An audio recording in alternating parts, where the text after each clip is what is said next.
আর ১ম লাইনটি খুবই ডিপ্লোম্যাটিক একটা অ্যান্সার। আপনি খুবই দারুণ কূটনীতিবিদ।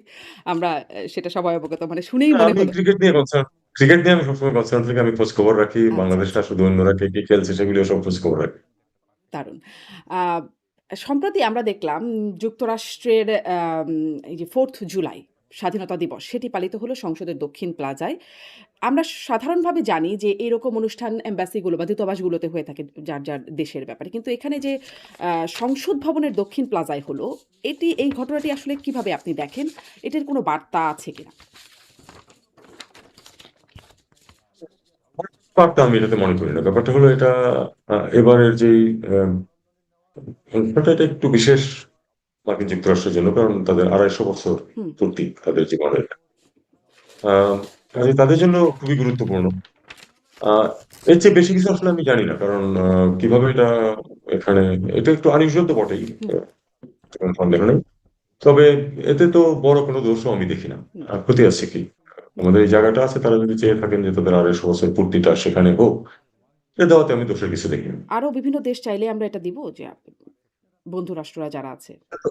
এটা তো আমাকে জিজ্ঞেস করলে হবে না, আচ্ছা। এটা আপনি মানে যারা আপনার এখন এইখানে দায়িত্বে এই আছেন তাদেরকে জিজ্ঞেস বক্তব্যটুকু করুন। নেই যে এটা unusual আপনি বলছেন। এই unusual জায়গায় কি ধরেন বিভিন্ন রকম কথা বিশেষ করে ৫ই আগস্ট তার আগে এবং পরে যেগুলো প্রচলিত যেমন ধরেন শেখ হাসিনা বলতেন সাবেক প্রধানমন্ত্রী তিনি প্রধানমন্ত্রী থাকা অবস্থাতেও বলতেন যে যুক্তরাষ্ট্র চায় না তিনি ক্ষমতায় থাকুক। ক্ষমতাচ্যুত হবার পরেও তিনি বলেছেন তার ক্ষমতা পতনের পেছনে যুক্তরাষ্ট্রের ভূমিকা আছে।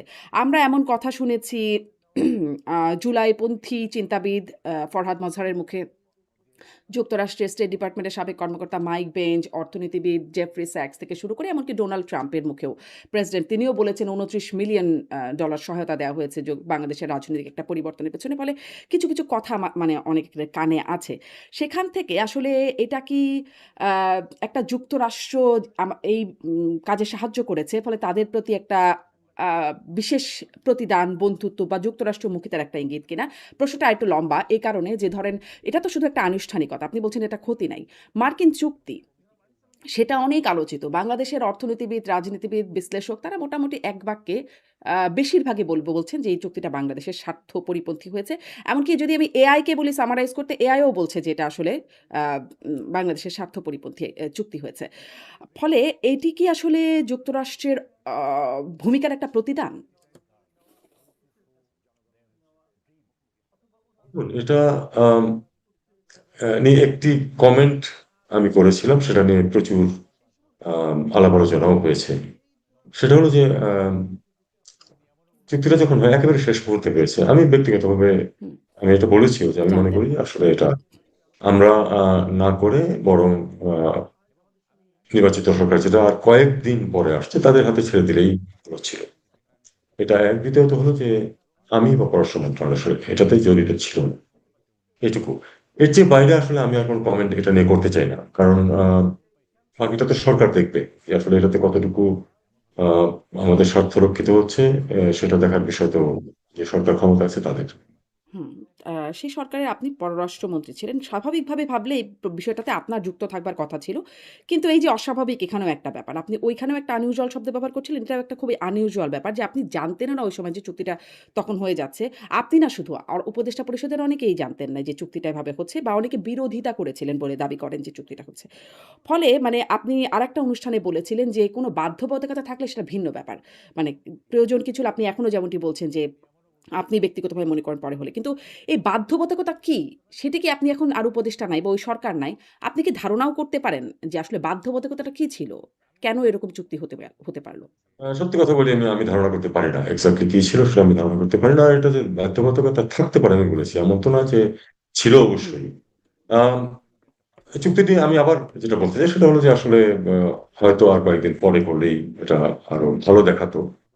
আম, তবে যেহেতু একটা প্রসেস চলছিল, হয়তো ভেবেছে যে করে আমরা করি। যদি আহ, এটা তো সময়সীমা থাকেই সব সময় যে এটা থেকে বের হয়ে যাওয়া যায় প্রয়োজন হলে। যদি বর্তমান সরকার মনে করে যে এটা বাংলাদেশের স্বার্থের অনুকূল না, তাহলে তো এটা থেকে বেরিয়ে আসতে পারে। হুম। আমি শুনছিলাম এরকম একটা বক্তব্য। আপনার কাছ থেকে শুনছিলাম নাকি কোনো বিশিষ্ট কূটনীতিক বা আ আন্তর্জাতিক সম্পর্ক বিশ্লেষক, সম্ভবত আপনার কথাই মনে পড়ছে। বলছিলেন যে একটা চুক্তি, বা আপনি নাও হতে পারেন। আমি আসলে ঠিক মনে করতে পারছি না, ফলে রেফার না করি। যে চুক্তি, আন্তর্জাতিক একটা চুক্তি করা যত সহজ, সেখান থেকে আসলে বের হয়ে আসাটা, সেখানে আর অতটা সেটি আসলে অত সহজ ব্যাপার না। তো এটা নিশ্চয়ই যারা চুক্তিটা করেছেন তারা বুঝেই করেছেন যে এটা চাইলেই পরবর্তী সরকার, যদিও ক্লজ আছে চাইলে বের হতে পারবে, কিন্তু বের হওয়াটা এত সহজ না। না, তবে যেকোনো চুক্তি তো রিভাইজ করা যায়, নতুন করে আবার নেগোশিয়েট করা যায়। এটা করা সম্ভব যেকোনো সময় আমি মনে করি। যদি মনে করা হয় যে কোনো একটি ক্লজ, কোনো অংশ একটি দেশের জন্য অসুবিধাজনক, সেটা তো হতেই পারে। হুম। ধরেন আমরা যখন ৫ই আগস্টের পরে শুনেছি আওয়ামী লীগ সরকার ভারতের সাথে গোলামি চুক্তি করেছে, অনেক গোপন চুক্তি করেছে। তারপরে সেই চুক্তি, মানে কোনগুলা গোপন চুক্তি, গোলামি চুক্তি, সেগুলো রিভিজিট হয়েছিল অন্তর্বর্তী সরকারের সময়, বা কয়টা হয়েছিল? না, এটা কিন্তু আমরা এভাবে বলিনি। একটা বিষয় হলো যে আপনি চুক্তি যখন করবেন, তার আগে তো আপনাকে এগুলি সব চিন্তা ভাবনা করতে হবে। সেটা আমি এই চুক্তির ক্ষেত্রে আমি তাই মনে করি যে আসলে আরেকটু সময় নিয়ে আরেকটু চিন্তা ভাবনা করে নির্বাচিত সরকার করলেই হয়তো ভালো হতো সেটা। তো আহ, কিছু বিষয় আছে যেখানে আপনার বাধ্যবাধকতা থাকে, যেমন ধরুন আদানির সাথে যে আহ, চুক্তি হয়েছে বিদ্যুৎ ক্রয়ের ব্যাপারে, এটা নিয়ে প্রচুর আহ, স্পষ্টতই কতগুলো জিনিস আছে যেগুলি বাংলাদেশের সাথে পরিপন্থী। যেমন মনে করুন যে কয়লার দাম, সমস্ত পৃথিবীতে কয়লার যা দাম, তার থেকে অনেক বেশি দাম ধরে তার আদানি নিজের কয়লা নিয়ে আসতে হবে। এবং আসলে তো এই ধরনের চুক্তিতে আহ, হওয়া হচ্ছে সিম্পলি যে প্রতি কিলোওয়াট আওয়ার চুক্তির জন্য বিদ্যুতের জন্য তুমি এত টাকা পাবে। হুম, এর বাইরে আসলে কোনো কিছু থাকা উচিত না। তুমি কোথেকে কয়লা আনবে, কারণ এটা বাংলাদেশে হচ্ছে না। বাংলাদেশে যেখানে হচ্ছে যে আহ, বিদ্যুৎ কেন্দ্রগুলো, সেখানে কয়লা বাংলাদেশে আনতে হচ্ছে, কাজে সেই কয়লার কি হবে, অথবা তেল অথবা গ্যাস আনতে হচ্ছে, সেটা একটা প্রশ্ন আসে। ভারত থেকে বিদ্যুৎটা আসবে, উনি কি ভারতীয় কয়লা দিয়ে করবেন নাকি অস্ট্রেলিয়ান কয়লা দিয়ে করবেন, সেটা তো আমাদের বিষয় না, সেটা ভারতের বিষয় হতে পারে। কাজে আমাদের সাথে চুক্তি হওয়া উচিত ছিল শুধু যে বিদ্যুৎ দেবেন, এত আহ, পয়সা করে পাবেন আপনি প্রতি ইউনিটের জন্য। সেটা না করে এটা একটা অনেক বেশি ইস্যুজ নিয়ে আসা হয়েছে, যে কারণে বাংলাদেশের জন্য সমস্যা হচ্ছে যে অনেক বেশি দাম দিয়ে কিনতে হচ্ছে জিনিসটা। তো এই ধরনের স্পষ্ট যেটা একটা সমস্যা আছে, সেটা পুনর্বিবেচনা করা যায়। কিন্তু পুনর্বিবেচনাতে কিন্তু আমি আবার যেটা বলছি সেটা হলো যে দুই পক্ষকে একসাথে হতে হবে। হুম। কারণ এই কিন্তু এটা কি চুক্তিতে এটা তো অন্তর্বর্তী এর থেকে সরকারের সময় করা যায়নি। বেরিয়ে আসার কোনো, না, সম্ভব হয়নি। কারণ আমি যতটুকু জানি যে আহ, যে দায়িত্বে ছিলেন তিনি এটা নিয়ে নাড়াচাড়া করছিলেন, কিন্তু এটা খুব সহজ নয় জিনিসটা, এই জন্য যে এটা থেকে তো বেরিয়ে আসার ক্লজ নেই, যে আমি ইচ্ছা করলে এটা বাতিল করে দিতে পারবো চুক্তি, সেরকম ব্যবস্থা তো নেই। হুম, কারণ এটার মধ্যে অনেক আর্থিক সংশ্লেষ জড়িত আছে। হুম। তো আপনি কি মনে করেন এই সরকারও আসলে যে বাণিজ্য চুক্তি হলো, মার্কিন বাণিজ্য চুক্তি বলে পরিচিত, সেটা থেকে মানে চাইলেই বেরিয়ে আসতে পারে? না, আমি সেটা মনে করি না। আমি মনে করি না যে চাইলে এটা বেরিয়ে আসা যাবে। তবে আমি মনে করি যে এটার যেটা ইমপ্লিমেন্টেশনে যেটা প্রশ্ন আছে, আহ, প্রয়োগ করা, সেক্ষেত্রে অবশ্যই পর্যায়ক্রমে বিভিন্ন ধরনের নেগোসিয়েশনের সুযোগ সৃষ্টি হবে। আচ্ছা। মানে ওই জায়গাটা একটু অস্পষ্টতা রয়ে গেল, এবং অস্পষ্টতা রয়ে গেল কারণ এখনো আসলে কেউ এটা নিয়ে কথা বলছে না। সংসদের বাইরে এত বিশ্লেষকরা বলছেন, সংসদে এটা নিয়ে আলোচনা হয় না। সো অনেক বড় প্রশ্নবোধক এটার মধ্যে রয়েই যাচ্ছে। যেটি আসলে গোপন চুক্তি ছিল, পরে প্রকাশ্য হলো যখন, তখন আর এটা আলোচনা করা হচ্ছে না এটা নিয়ে। আমি একটু ওই প্রসঙ্গটাও যেতে চাই যে তখন আমরা মানবিক করিডোর বলে একটা কথা শুনেছিলাম। আপনার মুখে ১ম শুনেছিলাম যে জাতিসংঘের তত্ত্বাবধানে একটা মিয়ানমারকে একটা মানবিক করিডোর ব্যাপারে একটা নীতিগত সিদ্ধান্ত হয়েছে। তারপরে আমরা প্রেস সচিবের মুখে শুনলাম এরকম কোনো আলোচনাই হয় নাই। নিরাপত্তা উপদেষ্টার মুখে শুনলাম না, মানবিক করিডোর না, এটা একটা প্যাসেজ। কিন্তু সেই করিডোর আর প্যাসেজের মধ্যে পার্থক্য কি, সেটা আমরা কেউ বুঝলাম না ঠিকমতো। মানে উনার কথা থেকে আমরা স্পষ্ট হতে পারলাম না। তারপরে আপনাকে আরেকটা আয়োজনে জিজ্ঞাসা করা হয়েছিল, আপনি বলেছেন এ ব্যাপারে প্রশ্ন না করতে। এবং তারপরে আরো আমরা দেখলাম সেনাপ্রধান সরাসরি বলে দিলেন, "নো ব্লাডি করিডোর বিজনেস।"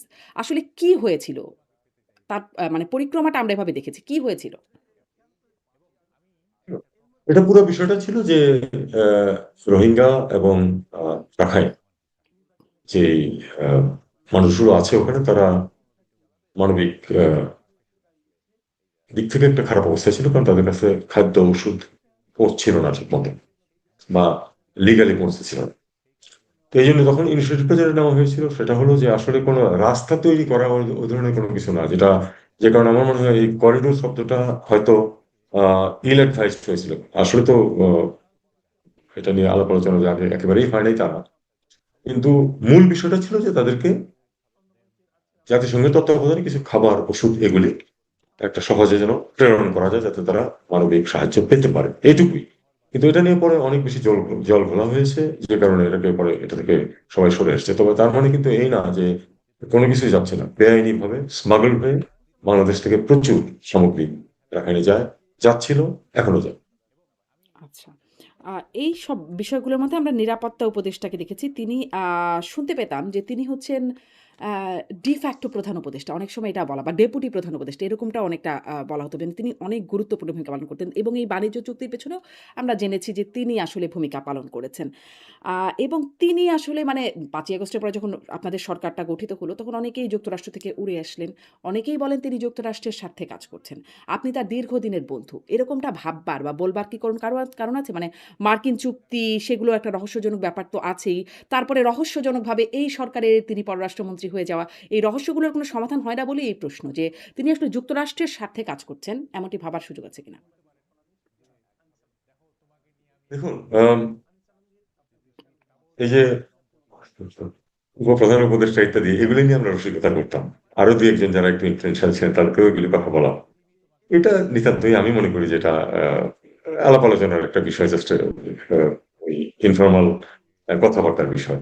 আহ, নিঃসন্দেহে প্রফেসর ইউনুসি এবং তার নির্দেশেই আমরা কাজকর্ম করতাম। আহ, তো উনি কারো উপরে আহ, তার আস্থা বেশি থাকতেই পারে, এটা অস্বাভাবিক কিছু না। হয়তো তার ওনার উপর আস্থা বেশি ছিল, আহ, যে কারণে উনি তার উপর হয়তো নির্ভর করতেন। এগুলি সবই হতে পারে। এটা কিন্তু যে কোনো পরিস্থিতিতে একটা মন্ত্রিসভায় যখন 40 জন মন্ত্রী থাকে, সবাই কিন্তু টপ যিনি থাকেন প্রধানমন্ত্রী বা প্রেসিডেন্ট যাই হোক, সবাই যে এক সমান অ্যাক্সেস বা এক সমান গুরুত্বপূর্ণ ভূমিকা পালন করেন তা কিন্তু না, এটা স্বাভাবিক ব্যাপার। তো যিনি সর্বোচ্চ পর্যায়ে থাকেন, তিনি যার উপর আস্থা রাখেন, আহ, স্বাভাবিকভাবেই তার গুরুত্ব একটু বাড়ে, তার ইনফ্লুয়েন্সও বাড়ে। আমি এটাকে সেভাবেই দেখি এবং এটাতে আমি কোনো দোষের কিছু খুঁজে পাই না। আর আহ, বাংলাদেশের একজন মন্ত্রী, বিশেষ করে পররাষ্ট্রমন্ত্রী, বাংলাদেশের স্বার্থ না দেখে অন্য কোনো দেশের স্বার্থ দেখবেন, এটা আমি বিশ্বাস করতে রাজি না। হুম। মানে আ বিভিন্ন সময় তো আসলে এটা হয়েছে যে দেখা গেছে যে আসলে বিভিন্ন দেশের টপরাই আসলে অন্য দেশের কোথাও এজেন্ট। এরকম ঘটনা তো আন্তর্জাতিক বিভিন্ন কাহিনী খুঁজে দেখলে পাওয়া যায়। মানে এই রহস্যগুলোর কোনো সমাধান হয় না তো। ফলে এই প্রশ্নটা জাগে যে এই যে একটা বক্তব্য আছে যে তিনি আমেরিকার পক্ষে আমেরিকার স্বার্থে কাজ করেন, এর কি কোনো বাস্তবতা আছে কিনা? এর ফলে আপনাকে আসলে এই প্রশ্নটা করছিলাম। তাহলে আসলে আপনি কি বলতে পারেন আপনার কাছে কি এই রহস্যগুলোর কোনো নিশ্চয়ই আপনাদের মধ্যে আলোচনা ছিল বা প্রশ্নগুলো সবার মধ্যে যেহেতু জেগেছে, আপনি বিশিষ্ট মানে আপনার চিন্তা শক্তির মধ্যে আপনার কাছেও নিশ্চয়ই এসেছে যে তিনি প্রধান উপদেষ্টার এত আস্থাভাজন। আবার আ এই বিএনপি সরকারেরও এমন আস্থাভাজন হয়ে গেলেন, যেই বিএনপির পক্ষ থেকে যাকে এখন আবার বিরোধীরা আসলে ডেপুটি প্রাইম মিনিস্টার বা ডি ফ্যাক্টো প্রাইম মিনিস্টার বলেন। স্বরাষ্ট্রমন্ত্রী সালাউদ্দিন আহমেদের কথা বলছি। অনেকেই আসলে বলেন বিরোধী পক্ষের।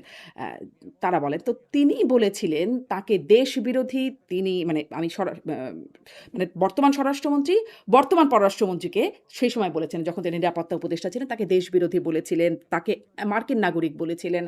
মানে তিনি এখন কোন রহস্যের জালে তিনি এই সরকারের এত আস্থাভাজন হয়ে পররাষ্ট্রমন্ত্রী হয়ে গেলেন? এটা, এর উত্তর আমার কাছে নেই এবং আমি এ নিয়ে কোনো কথা বলতে চাই না। বরং আমরা প্রসঙ্গান্তরে যাই। আচ্ছা, মানে উত্তরটা একদমই নাই নাকি আসলে আপনি এভয়েড করতে চান? না, আমি এটা নিয়ে কোনো কথা বলতে চাই না, আচ্ছা কারণ ঠিক আমি আছে। আসলে জানি না ভালো। আপনি এটা যারা ভেতরে আছেন তারা হয়তো বলতে পারবেন। ভেতরে আসলে কারা থাকেন? এটা তো বলতে পারবো না, এটা খুবই কঠিন, এই আপনাদেরকে খুঁজে ভেতরের বের করতে হবে মানুষ কি কারা। Deep state? মানে অনেক রহস্য আছে। বুঝি না বলেই হয়তো উল্টাপাল্টা প্রশ্ন হতে পারে। ভেতরের মানুষ কি ডিপ স্টেট? শুনুন, এই ডিপ স্টেট নিয়ে যে কথাবার্তাগুলি হয়, আমি আপনাকে একটা কথা বলি। পৃথিবীতে যে কোনো ঘটনাই ঘটে, এমন না যে ডিপ স্টেট সেটাকে সবসময় তারা যা চায় তাই বা ঘটাতে পারে, তা না কিন্তু। ডিপ স্টেট সবসময় চোখ কান খোলা রাখার চেষ্টা করে। আমি আন্তর্জাতিক পর্যায়ে যেটা দেখি, যেটুকু আমার অবজারভেশন আছে আর কি। এবং তারা পরিস্থিতি যেটা থাকে সেটাতে তাদের যেটা সবচেয়ে সুবিধা হয় সেটা তারা করার চেষ্টা করে। এটাই কিন্তু, মানে ধরুন, আমি খুবই আনপপুলার, আমাকে কোনো ডিপ স্টেট এনে বসিয়ে দিতে পারবেন না। কিন্তু যিনি পপুলার, তার সাথে তারা থেকে হয়তো তাদের নিজেদের যে এজেন্ডা সেটা বাস্তবায়ন করতে পারবে। এটাই, এইভাবেই চলে পৃথিবী। হুম। মানে ভেতরে কারা সেটি বোঝার মানে এখানে পপুলার বা তিনি যোগ্য, তার যোগ্যতা নিয়েও কোনো প্রশ্ন নাই বলে সবাই বলেন। ফলে ডিপ স্টেট কোথাও কি তাকেও পুশ করছে কিনা একটু বুঝতে চাচ্ছিলাম। যাই হোক আপনি এই প্রসঙ্গে বলতে চাচ্ছেন না। একটু এ প্রসঙ্গে কি বলবেন যে আ ধরেন যখন লন্ডন বৈঠক হলো, তখন তিনি দেখা গেল যে ওখানে নিরাপত্তা উপদেষ্টা গুরুত্বপূর্ণ ভূমিকা পালন করছেন। তিনি ব্রিফিং এও কথা বলছেন। আ মানে ওখানেও পররাষ্ট্র উপদেষ্টা থাকতে পারতেন। কিন্তু সেখানে নিরাপত্তা উপদেষ্টা। যাকে আবারও বললাম যে ওই অবস্থা যার পদত্যাগ দাবি করেছেন কি তার কিছুদিন আগেই বিএনপির পক্ষ থেকে। তিনি সেখানে গিয়ে মানে একটা নেগোসিয়েশন এর মধ্যে তিনি আছেন। কেন? হয়তো বিএনপির মধ্যে কোনো হয়তো বিএনপির মধ্যে কোনো আন্ডারস্ট্যান্ডিং এর তফাৎ ছিল হয়তো, তাদের মধ্যে কমিউনিকেশন গ্যাপ ছিল হয়তো, আমার অনুমান। এর চেয়ে বেশি কিছু আসলে তো আমি জানি না। আচ্ছা। মানে অনেক কিছুই খুব জানি না, খুব বুঝতে পারি না এখানে কি হলো। আ মানে আপনি কেন ছিলেন না এই জায়গাগুলোতে? আপনি তো পররাষ্ট্র উপদেষ্টা হিসাবে পররাষ্ট্র উপদেষ্টা থাকার কথা এই ধরনের প্রোগ্রামগুলোতে। আপনি মানে কেন ছিলেন? না দেখুন ওখানে আমি কিন্তু প্রেসিডেন্টের সাথে সব ভিজিটেই যাইনি হুম, হুম, এবং সব ভিজিটে যাওয়ার প্রয়োজনও পড়ে না। যেমন এখানে উনি গেছিলেন আসলে রাজার কাছ থেকে একটা উপহার নেওয়ার জন্য, হুম, একটা উপহার কেন মানে উপাধি নেওয়ার জন্য। এখানে যে পররাষ্ট্রমন্ত্রী থাকা থাকতে পারতো, কিন্তু থাকাটা অতটা জরুরি কিছু না। ওখানে প্রধানমন্ত্রীর সাথে কিন্তু কোনো দেখা সাক্ষাৎ হয়নি। হুম, যদি প্রধানমন্ত্রীর সাথে দেখা সাক্ষাৎ হতো তাহলে সেখানে পররাষ্ট্রমন্ত্রী না থাকাটা অস্বাভাবিক হতো। কিন্তু প্রোগ্রামটা ছিল আসলে রাজার কাছ থেকে একটা ইয়ে নেওয়া। এবং আরেকটি বিষয় হলো যে উনি উনি যখন থাকবেন ওখানে তখন আমাদের বর্তমান প্রধানমন্ত্রী, যিনি তখন দলের মোটামুটি প্রধান, তিনি তার সাথে দেখা করবেন এটাও ঠিক ছিল। তো এই যে রাজনৈতিক যে বিষয়গুলি, অভ্যন্তরীণ রাজনৈতিক যে বিষয়গুলি, সেই বিষয়গুলি আমি দেখতাম না। হুম। জাতীয় নিরাপত্তা উপদেষ্টা হিসেবে ওনার বিচরণ তো সবখানেই ছিল। কাজেই উনি ওখানে ছিলেন, এটাই বরং স্বাভাবিক, কারণ আমি তো ওখানে কোনো ভ্যালু অ্যাড করতে পারতাম না। আচ্ছা, আপনি বলছেন যদি এই হিসেবে আমি প্রধানমন্ত্রীর সাথে এটাকে খুব অস্বাভাবিক হিসেবে দেখি। আপনি বলছেন যে যদি এখানে যদি যুক্তরাজ্যের প্রধানমন্ত্রীর সাথে ওনার প্রোগ্রাম থাকতো তাহলে সম্ভবত আমি যেতাম এবং আমার যাওয়াটাই স্বাভাবিক ছিল। কিন্তু আমরা ওখানে যখন গেলেন মানে প্রধান উপদেষ্টার টিম তখনও শুনলাম তার সাথে দেখা হতে পারে, যোগাযোগের চেষ্টা হচ্ছে। পররাষ্ট্র মন্ত্রণালয়ের ব্রিফিংয়ে বলা হয়েছিল যে প্রধানমন্ত্রীর সাথে দেখার কথা বলা হয়েছিল। যদিও স্কেডিউল তখনও বলা হয় নাই। এটা একটা সরকারি সফর এই মর্মে ব্যাখ্যা করার সময় এটাও বলা হয়েছিল দেখা হতে পারে। তো এই ধরনের কথা আসলে বলা হতো কেন? ধরেন এটা না শুধু ধরেন কাতারের আমিরের আমন্ত্রণে তিনি গেলেন বলে জানানো হলো। পরে গিয়ে দেখা গেল কাতারের আমিরও বিদেশে। তিনিও দেখা করলেন না। প্রধানমন্ত্রীর সাথে দেখা হবে মানে যুক্তরাজ্যের প্রধানমন্ত্রীর সাথে দেখা হবে বলে শুনে গেলাম আমরা যে তিনি যাচ্ছেন সেখানে দেখা হবে যুক্তরাষ্ট্রের প্রধানমন্ত্রীর সাথে।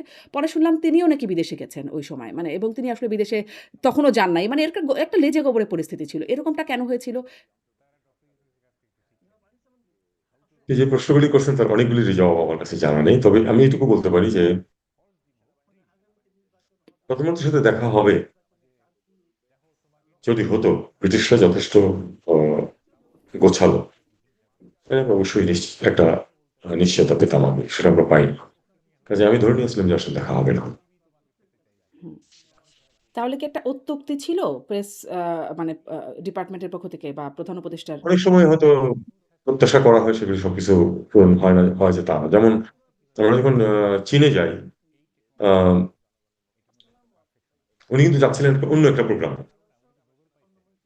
কিন্তু অ সেখানে শি জিনপিং এর সাথে যদি দেখা না হয়, তাহলে উনার এখানে যাওয়াটা আ ঠিক সঠিক ছিল না।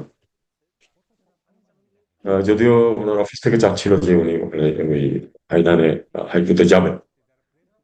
তো আ এটা আমি বলেছিলাম যে, "এটা আমার উপর ছেড়ে দিন। যদি এ যেতে হয় তবে আমার আসলে আ প্রেসিডেন্ট শি জিনপিং এর সাথেও দেখা হতে হবে।" হুম, এবং আমি তাদেরকে এটাও আশ্বস্ত করেছিলাম যে, আমি মোটামুটি নিশ্চিন্ত যে দেখা হবে। সে ব্যবস্থা আমরা যাওয়ার আগেই করব। আপনারা তাড়াহুড়ো না করে এটা আমার উপর ছেড়ে দিন। এবং শেষ পর্যন্ত কিন্তু আমরা যাওয়ার আগে প্রোগ্রাম অ্যাবসোলিউটলি কনফার্ম করে তারপরে গেছি। একই ঘটনা ঘটেছে কিন্তু উনি যখন ওই নিকেই প্রোগ্রামে গেছেন জাপানে, সেখানেও কিন্তু আমরা আগে কনফার্ম করে গেছি যে প্রধানমন্ত্রীর সাথে সাক্ষাৎ হবে। এবং এটাই নরম কিন্তু। কাজে যখন এটা হয় না তখন আসলে ধরে নেওয়া যায় যে দেখা না হওয়ার সম্ভাবনাই বেশি। হুম। কিন্তু তখন আসলে এগুলো বলা হয় কেন? মানে মনে হয় যেন পাশের বাসায় দেখা করতে গেলাম, কলিং বেল দেখলাম যে তিনি বাসায় নাই। এরকম একটা বিষয় মনে হচ্ছিল তখন। যেভাবে এটা বলা হচ্ছিল। ধরুন, এটা হয় কোথায়? এটা ইউরোপে হয়, কিন্তু ইউরোপিয়ান ইউনিয়নের মধ্যে এই জাস্ট একটা, মানে কি বলে এটাকে, ওই ওয়ার্কিং মিটিং এর জন্য ঝট করে চলে যায়, গিয়ে মিটিং করে 1 ঘন্টা পরে হয়তো ফেরত চলে আসে সেটা। তো আমাদের ক্ষেত্রে এই দূর দেশগুলিতে যখন আমরা দেশের সাথে সময়, কাজে এটা আমাদেরকে, যখন আমরা কোনো ভিজিট করি আমরা আসলে পুরো প্রোগ্রাম করেই যাই, আটঘাট দিতেই যাই। হুম, মানে পররাষ্ট্র মন্ত্রণালয়ের ব্রিফিং এও আমরা শুনেছিলাম এই দেখা হবার কথা। এখানে কি তাহলে একটা মিসকমিউনিকেশন হয়েছিল বলে আপনি মনে করেন এখন? একটা অনিশ্চয়তা ছিল, আচ্ছা। মানে ঠিক সঠিকভাবে নিশ্চয়তাটা পাওয়া যায় না। এটাকে সরকারি সফর তাহলে কেন বলা হচ্ছিল? প্রধানমন্ত্রীর সাথে দেখা হবে না। দেখা হয়েছে সেখানে বাংলাদেশের মানে হবু প্রধানমন্ত্রীর সাথে। ওটা একটা মানে ব্যক্তিগত জায়গা থেকে না, ওটা তো রাষ্ট্রীয় কোনো একটা ব্যাপার না। বা ওটা তিনি একটা শুধু কিংস চার্লস হারমোনি রাষ্ট্র। অ্যাওয়ার্ড নিতে গেছিলেন। জি, জি। না, কিন্তু উনি যখন রাজার কাছ থেকে একটা অ্যাওয়ার্ড নিতে যাবেন, সেটাও একটা সরকারি ব্যাপার। এটা কি প্রধান উপদেষ্টা সেটা তো হিসেবে তিনি অফিসিয়াল। পেয়েছিলেন? নাকি ব্যক্তি ডক্টর মোহাম্মদ ইউনূস? ব্যক্তিও যদি হন, উনি তো প্রাইভেট প্রতিষ্ঠান। হুম, মানে উনি তো তার নিজের গ্রামে যদি যান, তখন সেখানে সিকিউরিটি ব্যবস্থা পুরোটাই করতেন। হুম, মানে তিনি তো অনেক পুরস্কার বিভিন্ন জায়গা থেকে পেয়ে থাকেন বলেই প্রশ্ন যে ব্যক্তি যখন পুরস্কার পান তখন সেটাকে রাষ্ট্রীয় সফর বলা হয়। না, ব্যক্তি যখন, উনি যখন শুধু ব্যক্তি, প্রধান উপদেষ্টা না, প্রধানমন্ত্রীর অবস্থানে না, তখন সেটাকে শুধুই ব্যক্তির বলা চলে। কিন্তু যখন উনি যাচ্ছেন, ওনাকে যে কারণেই পুরস্কারটা দেওয়া হোক না কেন, কিন্তু যাচ্ছেন দেশের প্রধানমন্ত্রী হিসাবে, কাজে এটাকে সরকারি সফর বলতেই হবে। হুম। ধরেন এখন যদি কোথাও যান ডক্টর খলিলুর রহমান তিনি প্রধান উপদেষ্টা হিসেবে যাবেন নাকি জাতিসংঘ সাধারণ পরিষদের সভাপতি হিসেবে যাবেন? নাকি দুটা হিসেবেই যাবেন? যেহেতু আহ, তিনি ২ টা পদই না, হোল্ড এটা করেন। উনি দুটো হিসেবে যেটা, এটা হলো এক, এটা হলো ওরা দুটো রোল এখানে সম্পূর্ণ ডিফাইন আলাদা। কিন্তু উনি যদি কোনোখানে যান দ্বিপাক্ষিক সফরে, তাহলে সেটা তো উনি প্রধানমন্ত্রী হিসাবেই যাবেন। হুম, আর যদি ইউএন এর কোনো সফরে যান, যেটা উনি আমি নিশ্চিত যে অনেক সফরে উনি যাবেন আগামী 1 বছরে, সেটা ইউএন এর পক্ষ থেকে যাবেন। সেটাকে আমরা তখন ইউএন এর পক্ষ থেকে একটা সফর হিসাবে দেখি।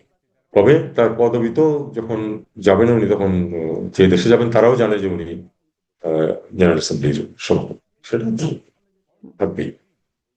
আচ্ছা। আ ফলে এটিকে সরকারি সফর বলা চলে। এটা সরকারের সভা বলা হয়। আচ্ছা, আচ্ছা। আম অ বহুল আলোচিত বিষয় হচ্ছে কিচেন ক্যাবিনেট যেটা নিয়ে আপনি কথা বলেছেন।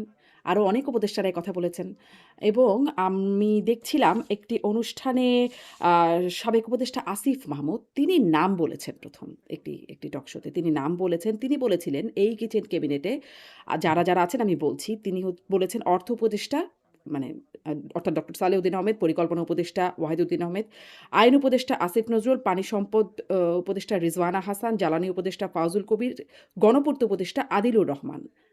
এনাদের নাম তিনি উল্লেখ করেছেন। আ আপনি এর সাথে কি বলবেন এই নাম শুনে? এনারাই ছিলেন কিচেন ক্যাবিনেটে? আমি আমি এই নামগুলো কনফার্ম করব না।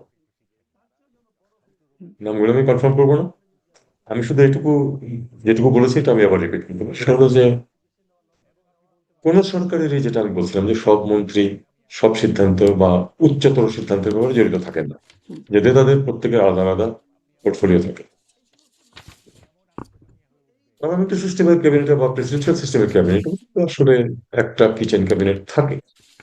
আহ, যিনি সর্বোচ্চ পর্যায়ে থাকেন, তিনি যাদেরকে তিনি আস্থাভাজন মনে করেন, বেশি যাদের উপর বেশি আস্থা রাখেন, অথবা যাদের যোগ্যতা বেশি বলে মনে করেন, তাদের কয়েকজনের সাথে তিনি কনসাল্ট করে বড় বড় সিদ্ধান্তগুলো নেন। হুম। এটা অস্বাভাবিক কিছু না, এটা একটা প্রচলিত ব্যবস্থা। এটা প্রফেসর ইউনূসের সরকারে ওটা ছিল। আমি এটুকুই কনফার্ম করতে তাহলে পারি, এটা ছিল। নিয়ে এত এবং অনেক লুকাছাপা কেন? মানে থাকতেই যেহেতু পারে সাধারণই যেহেতু ব্যাপার তো কারা ছিলেন বললে সমস্যা কি? আমার কিন্তু মনে হয় কোনোখানেই কিচেন ক্যাবিনেটের মেম্বার কারা এটা নিয়ে কিন্তু ওরকম স্পষ্টভাবে বলা হয় না, আমার জানা মতে। আমি ভুল হতে পারি। কিন্তু বললে কি এটা কোনো সবখানে সমস্যা? একটা যেহেতু এটা একটা এটা ইউজুয়াল ব্যাপার। বিভিন্ন দেশে, এটা একটা দেশে হয়। এটা একটা ইনফর্মাল অ্যারেঞ্জমেন্ট। আসলে এটা একটা ইনফর্মাল অ্যারেঞ্জমেন্ট, তো এই জন্য নামগুলো ভাবে বলা হয়নি কখনো। কিন্তু আহ, যে একটা অস্তিত্ব ছিল, তারা অনেক গুরুত্বপূর্ণ সিদ্ধান্ত নিতেন, এটা কোনো সন্দেহ নেই। আচ্ছা। আম আপনি বলেছিলেন আরেকটা অনুষ্ঠানে যে আপনি অ্যা ৩ বার পদত্যাগের কথাও ভেবেছিলেন। কি ঘটনা ঘটেছিল আপনি ভেবেছিলেন সেই ঘটনা? একই কথা আর বারবার বলে তো লাভ নেই। আমি আমি শুনেছি ডিটেলসে যে যাব আপনি না। আমি বলেছেন আপনি আসলে ৩ বার ভেবেছিলেন। ফলে আমার জানতে ইচ্ছা করেছে কোন সময় আসলে কি না, ঘটেছিল? ভাবনা না, আমি ৩ বার উল্লেখ করেছি। মানে অ্যাপ্রোচ করেছিলেন পদত্যাগ করার জন্য?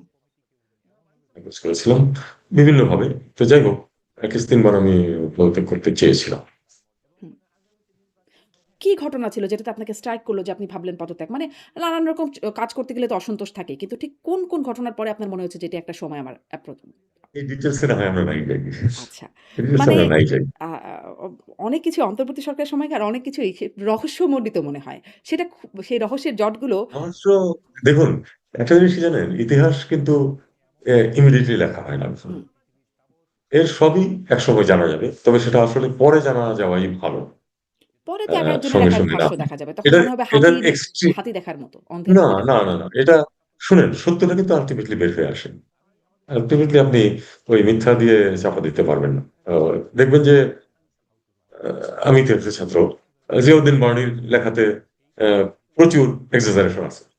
কিন্তু কোনটা এক্সাজারেশন ঠিকই কিন্তু ছেঁকে বের করে নেওয়া হয়েছিল এবং তারপরে তার দেওয়া তথ্যগুলো অত্যন্ত গুরুত্বপূর্ণ ভারতের মুসলিম শাসনের ১ম দিকের ইতিহাসের জন্য। এটাই হয়। এটার এক্সট্রিম একটা উদাহরণ আমি আপনাকে দিই। এক্সট্রিম উদাহরণ হচ্ছে যে জোয়েন লাইকে একবার জিজ্ঞেস করা হয়েছিল যে উনি তো ফরাসি শিক্ষিত ছিলেন। যে আ ফরাসি বিপ্লব সম্বন্ধে আপনার কি ধারণা? ১৭৮৯। উনি বলেছেন যে আসলে এটা মূল্যায়নের জন্য যথেষ্ট সময় এখনো হুম, মূল্যায়ন করতে সময় লাগে। আমি নিশ্চিত যে আমাদের যে ১.৫ বছরের সরকার ছিল যেটা প্রফেসর ইউনূস এবং তার সাথে আমরা ছিলাম, এটার প্রচুর আ এখন প্রথমত হয় কি? এখন তো হলো আপনার ওই এই টেলিফোন সেট নিয়েই সবকিছু মূল্যায়ন হয়ে যায়। হুম। এগুলি যখন সময় যাবে তখন এর মধ্যে কোনটুকু সত্য আছে সেটুকু ঠিকই বের হয়ে আসবে। জি। আপনি আরেক অনুষ্ঠানে মানে অনেক কিছুই না থাকলেও আপনি অনেক আরেকটা অনুষ্ঠানে বলেছিলেন যে অনেক ব্যর্থতার মধ্যে একটা হচ্ছে মব নিয়ন্ত্রণ করতে না পারা। আমরা সেই সময়টাতে দেখেছিলাম 'প্রথম আলো', 'ডেইলি স্টার', 'ছায়ানট', 'উদীচী' মানে একটা লন্ডভন্ড তছনছ করার একটা প্রচেষ্টা ছিল। এরপরে আপনাদের মধ্যে বা উপদেষ্টা পরিষদের মধ্যে, ক্যাবিনেটের মধ্যে কিরকম আলোচনা হয়েছিল? এটা নিয়ে আলাপ আলোচনা যে হয়নি তা না। কিন্তু আমি ব্যক্তিগতভাবে মনে করি আমি জাস্ট একটা কমেন্ট এখানে করব। সেটা হলো যে এটা আমাদের একটা অন্যতম ব্যর্থতা ছিল। যে আমরা আ নিয়ন্ত্রণ নিতে পারিনি। এবং পারেন যেটা নাই ১ম নাকি দিকে মনে চান হচ্ছে নাই? মানে নিয়ন্ত্রণ নিতে পারেন নাই নাকি চান নাই? কারণ আমি যদি সাংবাদিক নুরুল কবিরের কথা বলি বা সম্প্রতি মতিউর রহমানও আরেকটা সাক্ষাৎকারে তিনিও এরকমটা বলেছেন যে সরকার চাইলে পারত। আমি এ ব্যাপারে সিউর না। এ ব্যাপারে সিউর না এইজন্য যে আ প্রথমত আমি তো সরাসরি এটাতে জড়িত ছিলাম না। এটাতে জড়িত ছিলেন তো হোম মিনিস্ট্রি অ্যান্ড আদার্স। আ আমার নিজেরও প্রচন্ড ক্ষোভ ছিল। আমি ইনফেক্ট যারা আ ওই ইয়েতে ছিলেন যারা মানে আ মূল আ আন্দোলনে যারা জড়িত ছিলেন আগে, তাদের কারো, কারো সাথে তো আমার পরিচয় হয়েছিল সাবসিকুয়েন্টলি। আমি ওই সময়ও তাদেরকে এমনকি যখন ঘটনা ঘটছে তখনও তাদের ২-১ জনকে ফোন করে চেষ্টা করেছি যে, "চেষ্টা করো এটাকে নিয়ন্ত্রণ করার, এটা কিন্তু আমাদের বিরুদ্ধে যাচ্ছে।" আমি এই কথা বলেছি। যে এই যে ঘটনাগুলো ঘটছে এগুলো আমাদের সরকারের বিরুদ্ধে যাচ্ছে। আম এটার পেছনে অনেকের কাজ ছিল। আমি মনে করি না যে সরকার চাইলেই পারত। তবে আমি হয়তো এটুকু স্বীকার করতে আমার আপত্তি নেই যে আমরা আরো প্রোয়েক্টিভ হতে পারতাম হয়তো। হয়তো আরো প্রোয়েক্টিভ হতে পারতাম। এটা সম্ভব। মানে এটা তো ঘোষণা দিয়ে হামলা করা হয়েছিল। এমন না এবং ঘোষণা বারবার করে দিয়ে সাহায্য চাওয়া হামলা না হয়েছিল। করলে কেউ সাহায্য আপনি আরেকটা করেনি। জিনিস খেয়াল করুন। আপনি আরেকটা জিনিস খেয়াল করুন। প্রায় ২০০ আন্দোলন হয়েছে হুম, মাসে। রাফলি। অনেকের হিসাবে যদি ওই ঢাকার বাইরের গুলো ধরা হয় তাহলে নাকি হাজার ছাড়িয়ে যেতে হুম, পারে। হুম। এবং ডক্টর ইউনূসের সরকারকে স্টেবল হতে না দেওয়া, ঠিকমতো বসতে না দেওয়ার জন্য কিন্তু এটা অন্যতম কারণ ছিল। এটা তেমন কিছু অনেক কিছুই করা যায় নাই শুধু এই আন্দোলন এর মোকাবেলা করতে, করতে। একটা জিনিস চিন্তা করুন, সেই আন্দোলনগুলো কি সব দাবি কি পূরণ হয়ে গেছে? হুম। একটিও হয়নি। আন্দোলনগুলো তো নেই এখন। তার মানে কিছু, কিছু মহল ইচ্ছাকৃতভাবে এই আন্দোলনগুলিকে একটা শেষ হলে আরেকটা, একটা শেষ হলে আরেকটা এভাবে নিয়ে আসছিল। অসংখ্যবার তার বাড়ি ঘেরাও করা হয়েছে। তার বাসস্থান ঘেরাও করা হয়েছে। এটা আ মানে শুধু সরকারকে তদানীন্তন সরকারকে দোষ দিলে চলবে না। এটার আরো অনেক ফোর্সেস কাজ করছিল এটার পেছনে। কারা কারা সেই সেটা আমি জানি ফোর্সেস? না। এটা আমি বলতে পারবো না, তবে ডেফিনেটলি আমি এম্পিরিক্যালি দেখছি যে এই 200 আন্দোলন কোথায় গেল এখন? তার মানে আসলে ওই সরকারকে স্টেবল হতে না দেওয়াটাই ছিল উদ্দেশ্য। এটার পেছনে কি পলাতক শক্তি দায়ী? নাকি দেশে এখন যারা রাজনীতিতে সক্রিয় আছে তারা দায়ী? মানে কারা? এটা তো আমি বললাম আপনাকে, আমার কাছে কোনো তথ্য নেই, কারণ আমি কোনো স্পেকুলেট করতে চাই না এগুলির ব্যাপারে। হ্যাঁ। আহ, একটা বিষয়, মানে অনেকেই শুধু এই সরকারের ব্যর্থতার দিকে তাকানোর চেষ্টা করে। আহ, আমাকে একটি প্রশ্নের উত্তর কেউ দিতে পারেন যে 6, 7, 8 আগস্ট প্রফেসর ইউনূস ছাড়া আর কোন বিকল্প ছিল বাংলাদেশের হাতে? এই প্রশ্নের উত্তর আমাকে কেউ দিতে পারেন? আসলে কোনো বিকল্প ছিল না। হয়তো ওনার ব্যর্থতা থাকতে পারে, উনি কিছু হয়তো পারেন নাই, কিন্তু ওই মুহূর্তে ওনার কোনো বিকল্প ছিল না। বিকল্প ভাবারও তো কেউ চেষ্টা করে নাই। মানে ভেবেছেনই ওই কয়েকজন তরুণ, তাই তো জানি। আর তো কোথাও এটা নিয়ে ব্রেইনস্টর্মিং হয়ই নাই। তাই নয় কি? ঠিক আছে, তরুণরা ছাড়া অন্য যে মানুষজন ছিল, অন্য যে আরো অনেক কিছু ছিল, তারা কি কেউ এটা নিয়ে কোনো উত্তর দিতে বা বলতে পেরেছে যে এটা না হয়ে অমুকটা হলে ভালো ছিল? আজকে পর্যন্ত এরকম কিছু বলা হয়। না ঠিক আছে, সার্থকতা তো নিশ্চয়ই আছে। সেই সরকার দায়িত্ব নিয়েছিল ওই একটা খুবই vulnerable একটা টাইমে সেই সরকার দায়িত্ব নিয়েছিল। আ অ্যা কিন্তু মানে সবসময় তো আলোচনায় সরকারের ব্যর্থতাগুলোই প্রশ্ন করা হয়। না, এটা আবার অস্বাভাবিক কিছু হ্যাঁ, না। সরকারই শুধুমাত্র সরকারের কিন্তু প্রশংসা করে। কিন্তু একটা জিনিস খেয়াল করতে হবে আমাদেরকে যে আহ, সরকার হয়তো অনেক কিছু পারেনি, কিন্তু প্রাথমিক যে সম্পূর্ণ অরাজক পরিবেশ, সেটা কিন্তু সামাল দিয়েছিল। এক, আর শেষে একটা নির্বাচন করে নির্বাচিত মানুষদের হাতে ক্ষমতা দিয়ে সরে গেছে। তাহলে শুরু এবং শেষটা তো ভালো ছিল। হুম। কিন্তু শেষ নির্বাচনটাকে আবার জামাত বলে তারা বুকে পাথর দিয়ে মানছে এই নির্বাচনটাকে। এটা ইঞ্জিনিয়ারিং হয়েছে, ষড়যন্ত্রমূলক নির্বাচন হয়েছে। যারা এখন অদ্যাবধি বাংলাদেশে কোনো ভালো নির্বাচনও হয় নাই যেটাতে আহ অন্য পক্ষ বলে নাই যে কারচুপি হয়েছে বা সূক্ষ্ম কারচুপি, স্থূল কারচুপি, ইত্যাদি ইত্যাদি। এই একদম। অভিযোগ চিরদিনই এসেছে। মানে সেটি একটা আপনি জাস্ট প্রথা হিসাবেই দেখছেন এটিকে। প্রথা, আমি অ্যাবসলিউটলি এটাকে প্রথা আপনার হিসেবে মনে দেখি। হচ্ছে নির্বাচনটা কত ভাগ সুষ্ঠু হয়েছে? আম, আমি নির্বাচনকে অন্যভাবে দেখি। আমি ভারতেও প্রচুর নির্বাচন অবজার্ভ করেছি। আমি ভারতে অন্তত 4টা নির্বাচনের সময় আমি পোস্টেড। হুম, কোনো নির্বাচনই পারফেক্ট না, কোনো নির্বাচন পারফেক্ট না, মার্কিন যুক্তরাষ্ট্র না। হুম, দেখতে হবে যে নির্বাচনের ফল রিফ্লেক্ট করেছে কিনা মানুষের যে জাজমেন্ট, সেটাকে মানুষ যে জাজমেন্ট গেছে। আমি মনে করি যে আগের 4টা এবং এটাই 5টা নির্বাচন মানুষের যে বিচার, মানুষদের মানে যে জাজমেন্ট দিয়েছে সেটা রিফ্লেক্ট করেছে। হতে পারে কম বেশি কিছু, ওখানে ওনার জেতা উচিত হয় নাই, অমুকের জেতা উচিত ছিল, এরকম হতে পারে কিছু। এটা সবখানে ইন্ডিয়াতেও। হ্যাঁ, থাকেই। সেটা তো খুব স্বাভাবিক ব্যাপার। কিছু কারচুপি, কিছু যায়। কিন্তু সেখানে সরকারের কি কোনো যোগসূত্র ছিল তার মধ্যে? আমি মনে করি না, অন্তত আমি যেটুকু জানি সেটুকুর মধ্যে না। স্পষ্ট। আ তাহলে মানে আরেকটু যোগ করে আপনি বলে ফেলেছেন। তারপর আরেকটু যোগ করে বলি। 'প্রথম আলো', 'ডেইলি স্টার', 'ছায়ানট', 'উদীচী' সহ বিভিন্ন জায়গায় যে তাণ্ডব, তার সাথে তার আগে দেখেছি বঙ্গবন্ধুর বাড়ি ৩২ নম্বরে ভাঙা হয়েছে। সেটিও ঘোষণা দিয়ে ভাঙা হয়েছে একদম। আম সেগুলোর ব্যাপারে আ পরবর্তীতেও কি সরকারকে শক্ত অবস্থানে দেখেছেন? যে না এটাকে বিচারের আওতায় আনতে হবে, ব্যবস্থা নিতে হবে। এরকম কি সরকারের অবস্থান ছিল? আমি কোনো তেমন শক্ত কোনো অবস্থান কখনোই দেখি না আসলে। সবসময় যেন একটা ফায়ার ফাইটিং, এরকম একটা অ্যাটিচিউড ছিল।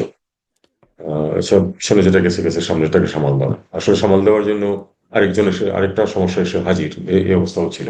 হুম, আহ, আমি এটাকে এভাবেই দেখি যে পাশ কাটানো এবং বিশেষ করে শেষের দিকে তো আহ, আমাদের কয়েকজনের অন্তত পক্ষে, আমি আর কারো নাম বলবো না কারণ তারা নিজেরা বলুন, আমরা ডিটারমিন ছিলাম যে না, কোনো অবস্থাতে যেন নির্বাচন আর না পিছায় এবং আমরা যেন এটা শেষ করে দিয়ে সরে যেতে পারি।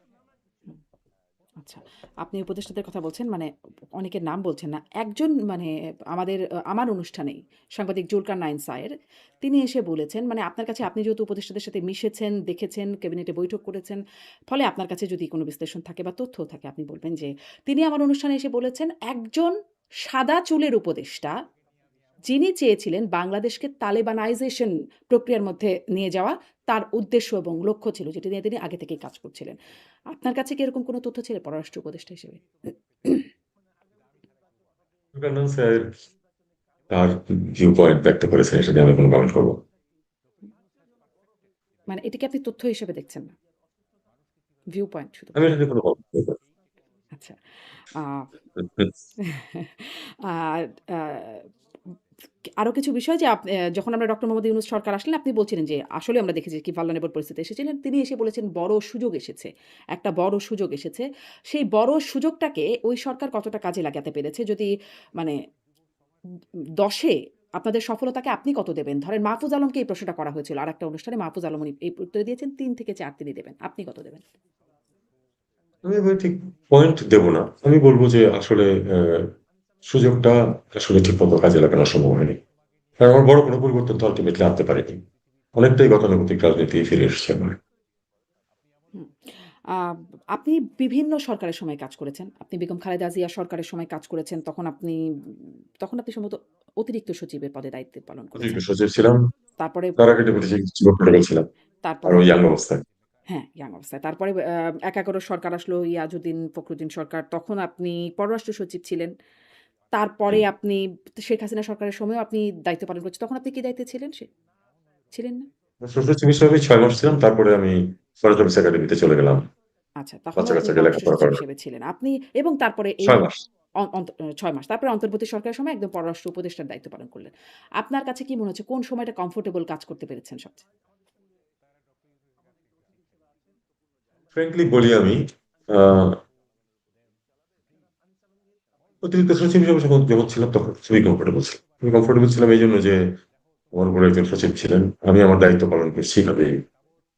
হুম, আমার চূড়ান্ত দায়িত্বটা আমার আমার না। হুম, আ আরো আমার উপরে একজন আছেন। তার উপরে তো মন্ত্রী আছেন, প্রধানমন্ত্রী আছেন, সে তো অন্য ব্যাপার। আম পররাষ্ট্র সচিব হিসেবেও কিন্তু আমি খুবই কমফোর্টেবল ছিলাম। কমফোর্টেবল ছিলাম এই কারণে যে প্রথমত অ আমাদের একজন কলিগ ছিলেন উপদেষ্টা। আ আর ফখরুদ্দিন সাহেবের সাথেও আমার নিয়মিত অ যোগাযোগ ছিল। অনেক ক্ষেত্রেই উনি আ হয়তো উপদেষ্টা মহোদয় হয়তো দেশের বাইরে। ফখরুদ্দিন সাহেব সরাসরি আমার সাথে প্রচুর আ বিষয়ে কাজ করতেন। এটা যথেষ্ট কমফোর্টেবল ছিলাম আমি। আ আমি বলতে চাই না যে এখানে আমি আনকমফোর্টেবল ছিলাম। তবে প্রত্যাশার মতো ছিল না। এটুকু আমি বলতে পারি। এর চেয়ে বেশি আর নাই। ওই সময়ে একটা কথা ছিল ওই ফখরুদ্দিন মঈনুদ্দিন সরকারের সময় তখন মানে তার পরবর্তীতে বলা হয়েছে যে আ সেই সরকার যোগসাজশে আওয়ামী লীগ সরকারকে ক্ষমতায় এনে দিয়ে গেছে। এটি ব্যাপক প্রচলিত। এখনো বলা হয় যে সেই নির্বাচনকেও বর্তমানে বলা হয় যে সেটিও একটা ভালো নির্বাচন না, কারচুপি নির্বাচন এবং আ মানে আওয়ামী লীগ সরকারকে ক্ষমতায় বসিয়ে দেওয়া হয়েছে। আপনি সেই সরকারের গুরুত্বপূর্ণ জায়গায় ছিলেন, কাজ করেছেন ভেতরে। এরকম বলার যৌক্তিকতা আপনি দেখেন কিনা? ২০০৮ এর নির্বাচন। ২০০৮ নির্বাচনে এম আবার আমি একই কথায় ফিরে যেতে চাই। আমাদের কিন্তু আ দেশের মানুষ একটা প্যাটার্ন কিন্তু সৃষ্টি করেছে। হুম, সেই প্যাটার্ন অনুযায়ী যে সরকারি ক্ষমতায় থাকুক, কারণ আ সমস্যা অনেক, আ সামর্থ্য অনেক কম। কাজেই কোন সরকারের পক্ষে যেন প্রত্যাশা পূরণ করা সম্ভব হয় না। হুম। কাজেই ওই মানুষ ওই সাময়িক উপস্থিত সমস্যাটুকু দেখে, উপস্থিত ব্যর্থতা দেখে। আচ্ছা ঠিক আছে, ও তো ছিল, ওকেই তাইলে নিয়ে আসি আমরা। এরকম একটা পরিবেশ ছিল। কাজেই স্বাভাবিক নিয়মে আমি মনে করি যে বিএনপি, আওয়ামী লীগ, বিএনপি আবার আওয়ামী লীগই আসার কথা। এটা হলো আমার স্বাভাবিক প্রত্যাশা। এরপরে তো আওয়ামী লীগ এসে পুনর্নির্বাচন ব্যবস্থাটাকে সম্পূর্ণ বাতিল করে দিল। হুম, যেটা এরপর আর তো এরপরের নির্বাচনগুলিকে তো আমরা নির্বাচন বলে স্বীকার করি না। হুম, হুম। আসলে সত্যিকার অর্থে এরপরে নির্বাচন হয়নি। ওটার পরে নির্বাচন যেটা এই আ ইউনূসের সরকারের অধীনে যেটা হচ্ছে এটাই পরবর্তী নির্বাচন। এই ৫ টা নির্বাচন বাংলাদেশে নির্বাচন হিসাবে হয়েছে। বাকি আচ্ছা। শুরু থেকে কোন নির্বাচনই মানে যেরকমটা ঠিক আপনি একটু ওই আগেও পর্যায়ে বলছিলেন যে যেরকমটা হওয়ার কথা সেরকমটাই হয়েছিল ২০০৮ এর নির্বাচনেও।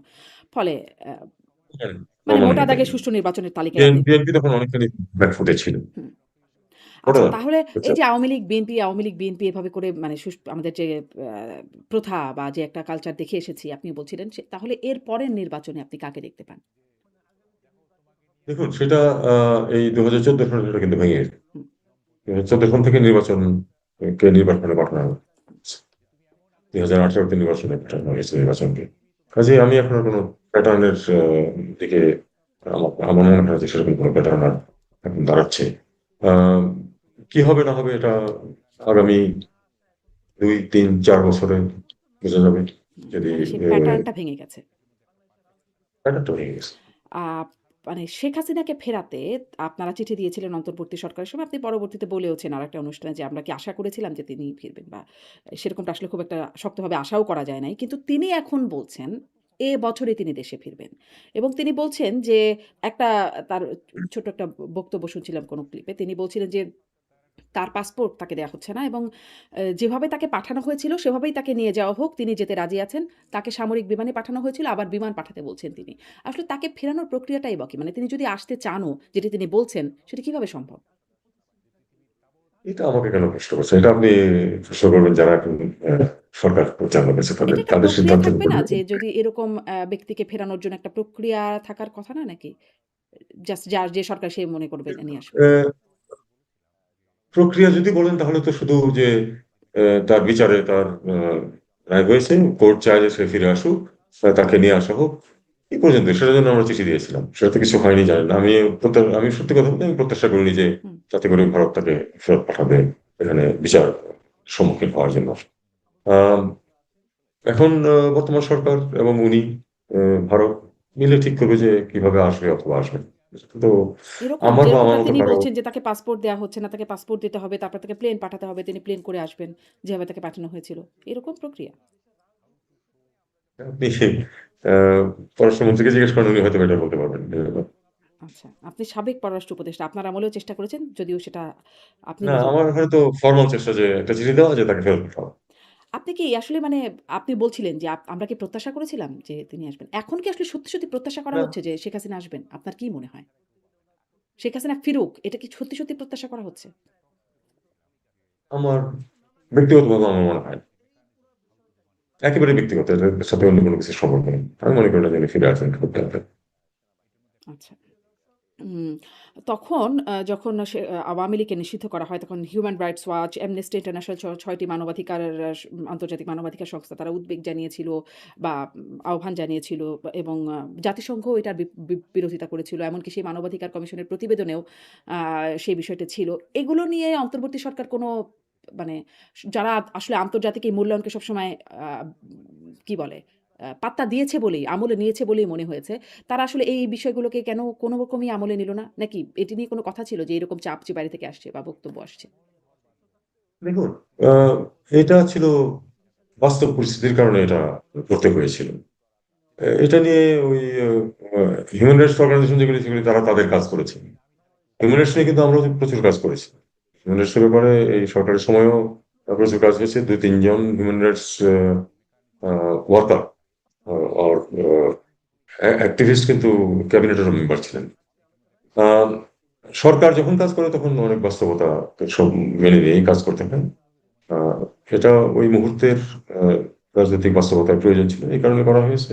এখন এই সরকার, বর্তমান সরকার যদি মনে করে যে সেই বাস্তবতা নেই বা সেটা না করে চলবে, তাহলে তারা করবে। এটা শুধু ওই হিউম্যান রাইটস অর্গানাইজেশন 3টা বা 4টা ৬ টা। চেঁচামেচি করবে সেই কারণে হবে না। এটা দেশের রাজনৈতিক বাস্তবতায় এটা সে সময় অ্যাকচুয়াল দেশের রাজনৈতিক বাস্তবতা যেটি দেখেছিলাম, হাসনাত আব্দুল্লাহর নেতৃত্বে ২ দিন খুব আরামদায়ক একটা উপায়ে তারা আন্দোলন করলেন। তাদেরকে পানি দেওয়া হলো, আপ্যায়ন করা হলো। সেইরকম একটা পরিস্থিতির মধ্যে এই দাবি তুললেন এবং নিষিদ্ধ করে ফেলা হলো। যেখানে ডক্টর ইউনূসও বলেছিলেন নিষিদ্ধ করার কোনো পরিকল্পনা নাই। আসলে কি অ্যা অনেকেই বলেন যে এটা একটা মঞ্চস্থ নাটক ছিল। মানে এরকম ব্যাপার ছিল নাকি সত্যিকারের রাজনৈতিক বাস্তবতা ছিল? আপনার কি বিশ্লেষণ? এটা আসলে আমি কিছুই জানি না এ সম্বন্ধে, কাজে আমি বলতে পারবো না। এটা ঘটনাটা আমি যেটা বললাম যে রাজনৈতিক পরিস্থিতির কারণে এটা করতে হয়েছিল এবং রাজি হয়েছিলেন। আচ্ছা। এটুকুই। আপনি শেষ বক্তব্যের দিকে শেষ প্রশ্নের দিকে করি যে চীন, ভারত, যুক্তরাষ্ট্র আপনি আরেকটা অনুষ্ঠানে দেখছিলাম বলছিলেন যে এখানে মানে ৩ দেশের সাথেই একটা আ যোগাযোগ রাখা মানে কূটনৈতিক সম্পর্কের ক্ষেত্রে একটা চ্যালেঞ্জ হতে পারে। এই সরকারের ক্ষেত্রে আপনার কাছে বিষয়টা কেমন মনে হচ্ছে? ১ম এ মালয়েশিয়া হয়ে চীন সফর করলেন। আমরা জানি যে ভারত আগেই আমন্ত্রণ জানিয়ে রেখেছিল ভারত সফরের জন্য কিন্তু চীন আগে সফর করলেন। এটা নিয়ে অনেক আলোচনা হয়েছে। আপনার বিশ্লেষণ কি? মানে এটা কি সঠিক পথে এই সরকার কূটনৈতিকভাবে এগোচ্ছে? আমার মনে হয় না এটাতে কোনো সমস্যা আছে কিছু। ব্যাপারটা হচ্ছে যে এই যে 3টি দেশের কথা আপনি উল্লেখ করেন, 3টি